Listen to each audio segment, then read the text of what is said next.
Profiter par exemple du paysage de rêve des Calanques autour de Marseille, avec un moyen de transport aussi sportif qu'écologique, le kayak. Juliette Duquesne et David Salmon ont ramé avec un groupe de touristes. Regardez. Blanc avec le dessus de la tête noire.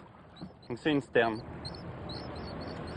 Pouvoir approcher la faune et la flore le plus près possible est l'un des principaux avantages du kayak de mer. C'est les castagnols sous ton bateau. Ouais, on les voit sombres, un peu noirs. Au sein de ce groupe de touristes, certains sont des habitués, d'autres découvrent pour la première fois ce mode de transport en plein essor depuis 4 ans dans les Calanques. On appelle les anémones tomates parce qu'elles sont bien rouges comme des tomates. Mais en fait, avec le kayak, on accède au plus près de la roche, mieux qu'à pied, puisqu'on est dans l'eau, et mieux qu'en bateau, bien entendu. Ça fait 18 ans que je viens en vacances ici, mais je n'ai jamais fait de kayak. C'est mieux, on les voit de près, ça change des balades et c'est beaucoup plus agréable en kayak.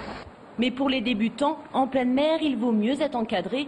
Quelques minutes d'inattention et le kayak peut se retourner. Lâche ton bateau, lâche le tien. Avec l'aide du guide, en quelques secondes, Karim est remonté et peut continuer à découvrir l'écosystème des Calanques.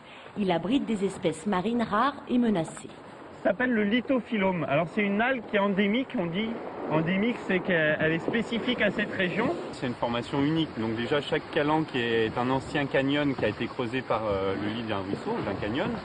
Ça fait des abris pour les espèces et ça permet à ces espèces de proliférer.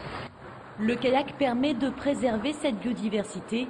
Trop fréquentées, les calanques sont aujourd'hui menacées et le parc national ne devrait pas être créé avant 2010.